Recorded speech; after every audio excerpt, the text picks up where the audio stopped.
Wenn du diesen Kanal schon länger verfolgst, dann kennst du ja meine Haltung zu Platin und den Platin-Gruppenmetallen. Also kein Hype aufgrund von Schlagzeilen, sondern einfach ein ganz nüchterner Blick auf die Struktur, die Risiken und vor allen Dingen die Chancen. In den letzten Videos haben wir uns ja die Grundlagen angeschaut. Also was sind diese Metalle, wofür werden sie gebraucht und warum sind sie so anders als zum Beispiel Gold und Silber. Heute setzen wir genau dort an und gehen den nächsten Schritt mit der Frage, wann ein Engagement in Platingruppenmetalle für deine Vermögensstruktur wirklich sinnvoll ist und wann nicht. Von diesen Metallen spricht ja fast niemand, bis die Preise plötzlich stark steigen oder fallen. Meistens fragen sich die Anleger erst danach, nach großen Kursbewegungen, was ist hier eigentlich geschehen? Diese Metalle sind selten, industriell unverzichtbar und geografisch extrem konzentriert. Nur 2 Länder kontrollieren den Großteil des weltweiten Angebots. Das macht sie interessant, aber auch sehr anfällig. Wenn du verstehst, warum die Kurse so reagieren, kannst du es für dich nutzen und gegebenenfalls in deine Vermögensstruktur einbauen. Oder eben nicht. Und in diesem Video klären wir einfach 5 zentrale Punkte. Also erstens geht es darum, wie ist denn die Angebotskette bei Platingruppenmetallen? Und warum ist sie so fragil und was bedeutet das für dich? Zweitens ist natürlich auch die Frage auf der Nachfrageseite. Wer sind die Nachfrager? Ist das die Industrie, Technologie oder ist es einfach Spekulation? Drittens die Volatilität als Ergebnis der Veränderung dieser beiden Komponenten. Und viertens, wann ist physischer Besitz wirklich sinnvoll? Und als letztes und 5. Punkt sozusagen der konkrete Ablaufplan, wie du diese Metalle nutzen kannst und wie du eine Entscheidung treffen kannst, ob die überhaupt für dich sinnvoll sind oder nicht. Am Ende dieses Videos weißt du nicht nur, ob Platingruppenmetalle zu dir passen, sondern du weißt auch warum und warum eben nicht. Beginnen wir einfach mal mit einer ganz einfachen Tatsache. Über 70% der weltweiten Platinförderung stammt aus einem einzigen Land, nämlich Südafrika. Russland liefert weitere 10-15%.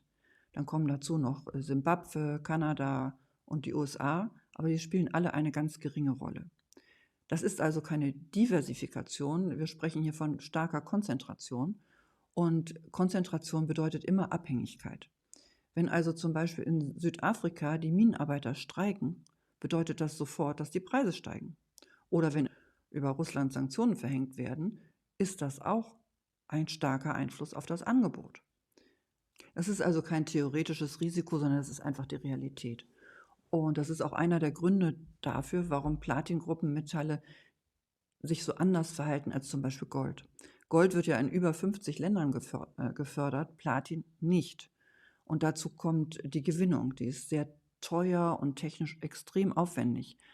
Platin kommt also selten in der Reinform vor. Es muss immer aus Erzen extrahiert werden oder ist das Nebenprodukt von Nickel oder Kupfer.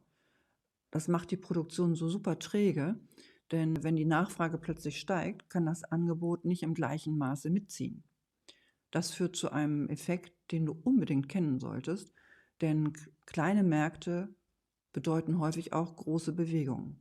Also der gesamte Platinmarkt ist so winzig im Vergleich zum Goldmarkt, dass jede Bewegung Auswirkungen hat.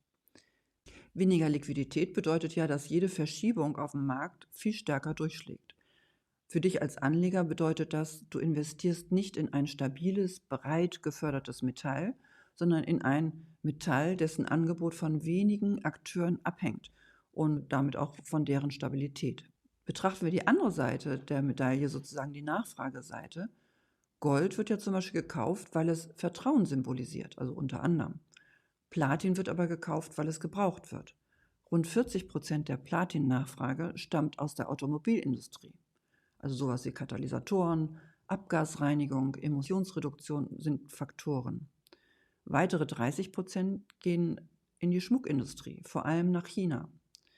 Der Rest verteilt sich auf sowas wie chemische Prozesse oder Elektronik, Medizintechnik und auch kleinere Nischen.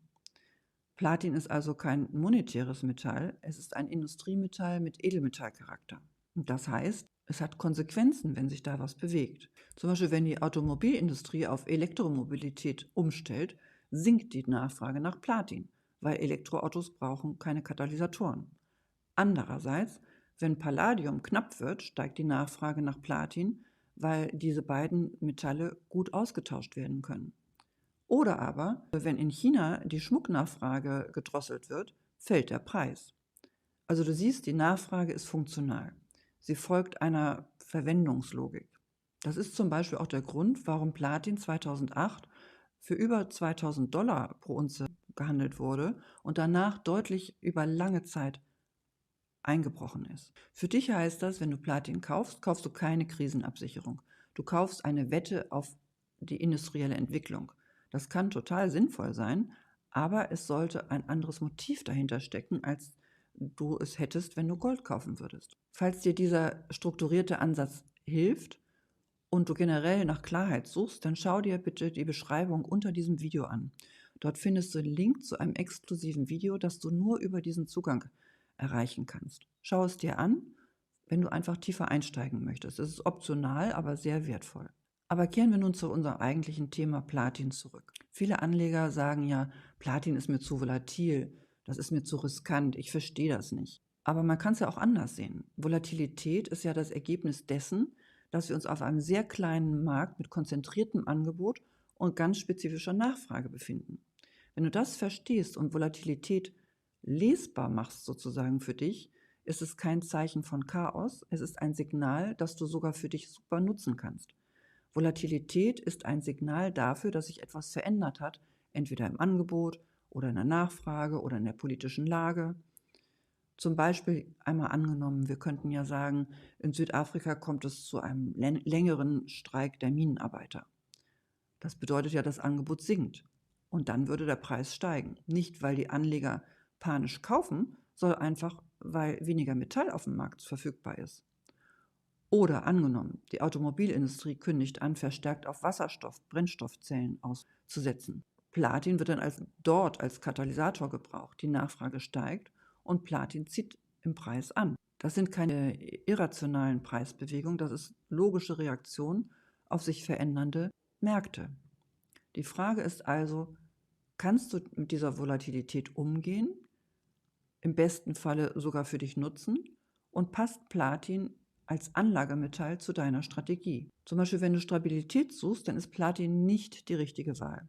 Dann ist Gold das sinnvollere Edelmetall für dich. Wenn du aber mit den Veränderungen der Stellschrauben bei Platin umgehen kannst und die sogar für dich einsetzen kannst, dann kann Platin sehr, sehr sinnvoll sein als Anlage und sehr attraktiv. Es gibt noch einen anderen Aspekt bei Platin, über den kaum jemand spricht, und zwar das Recycling. Ein Großteil des verfügbaren Platins stammt nämlich nicht nur aus Minen, sondern wird recycelt. Also zum Beispiel, wenn alte Katalysatoren eingeschmolzen werden, dann wird das Platin daraus zurückgewonnen und wieder in den Kreislauf eingespeist. Das ist so wie so ein wichtiger Puffer, also Angebotspuffer. Wenn die Minenproduktion stockt, allerdings kann Recycling einen Teil der Lücke dann füllen. Aber das ist sozusagen wie so eine Art Kreislauf. Recycling ist reaktiv und nicht proaktiv. Es funktioniert also nur, wenn man genug Material hat, was bereits im Umlauf ist und recycelt werden kann. Und wenn es dann recycelt wird, kann es ja wieder auf die Angebotsseite mit reingebracht werden. Das hängt aber auch davon ab, wie lukrativ das Recycling ist. Also ist der Preis hoch, lohnt sich das Recycling mehr, als wenn der Preis sehr niedrig ist. Das klingt vielleicht etwas kompliziert, aber es zeigt dir etwas Wichtiges. Der Platinmarkt ist kein einfaches Angebots-Nachfragemodell. Es ist ein System mit Rückkopplung. Für dich ist das allerdings vielleicht ganz angenehm, weil du kannst dann den Markt mit ganz einfachen Regeln einschätzen. Jetzt einfach zur praktischen Frage.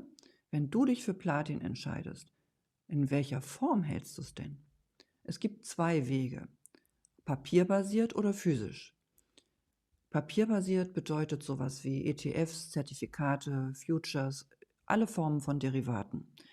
Die haben alle gemeinsam, du besitzt kein Metall, du besitzt ein Versprechen.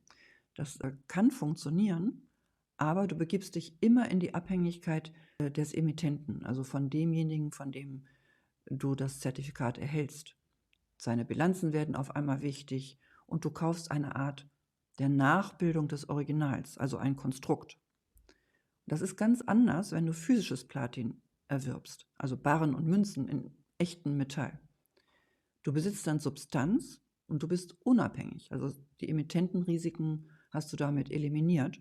Du musst dich allerdings um sowas kümmern wie die Lagerung, steuerliche Aspekte.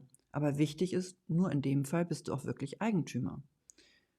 Wenn du Platin als Anlage hältst, dann halte es bitte physisch, um auf der sicheren Seite zu stehen. Und wenn du dann Platin einmal physisch besitzt, schließt sich natürlich die Frage an, wo du es lagerst.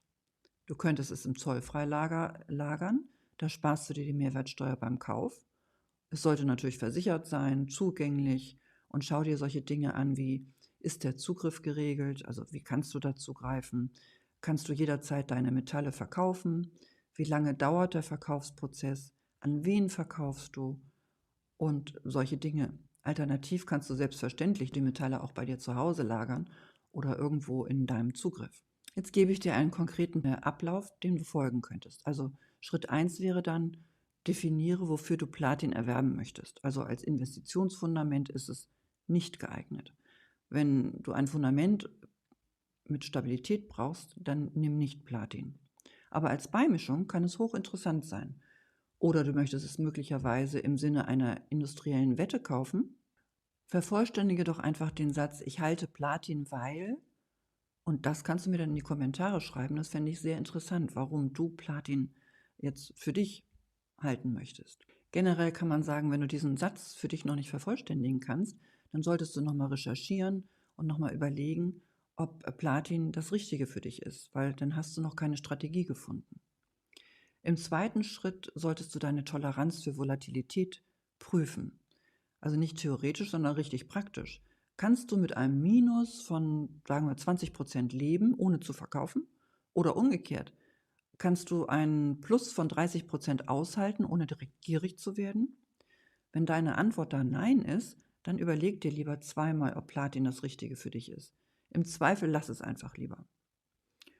Und der dritte Schritt wäre dann, kläre für dich, wo du deinen Platin lagern möchtest.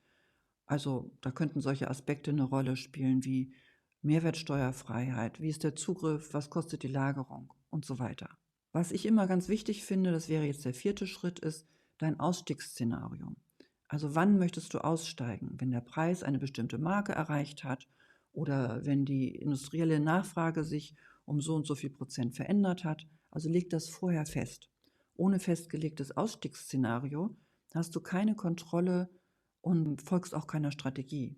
Du reagierst quasi nur irgendwie emotional. Das ist genau das Gegenteil von Strategie.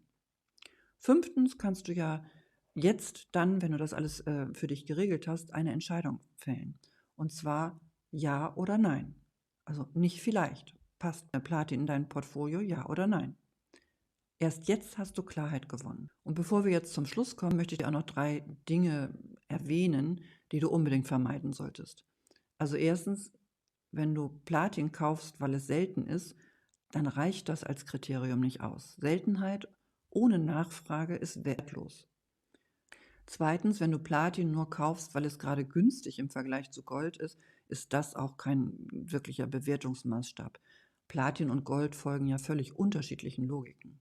Also der Vergleich wäre irreführend. Drittens, wenn du Platin kaufst, ohne zu wissen, warum. Das ist ja der häufigste Fehler und der gefährlichste. Wenn du also diesen Satz, den wir vorhin formuliert haben, nicht beenden kannst, warum du Platin erwerben möchtest, dann mach es lieber nicht, dann nimm davon Abstand. Also fassen wir zusammen. Platingruppenmetalle sind vornehmlich von der Industrie nachgefragte Edelmetalle mit einer sehr konzentrierten Angebotsstruktur und ihr Kurs ist sehr volatil, weil sie auf Veränderungen sehr stark reagieren, weil der Markt so klein ist. Sie können aber eine super Beimischung sein, wenn du das verstehst, diese Mechanismen, und die Dynamik für dich nutzen kannst. Die Entscheidung liegt also ganz bei dir, aber sie sollte eine bewusste Entscheidung sein. Keine impulsive oder so eine modische oder dieses Hinterherlaufen hinter irgendwelchen Trends. Eine, die zu deiner Vermögensstruktur insgesamt passt. Wenn dir dieses Video gefallen hat, dann aktiviere die Glocke, damit du kein Video verpasst, und abonniere natürlich diesen Kanal. Und wir ordnen Edelmetalle immer sachlich ein, ohne Hype, ohne Angst zu machen, aber auch ohne Versprechen. Und vergiss nicht, in der Beschreibung findest du einen Link zu einem exklusiven Video, das du nur über diesen Zugang erreichen kannst. Wenn dich das Thema also interessiert, dann schau es dir jetzt an. Und hier geht es weiter zum nächsten Video.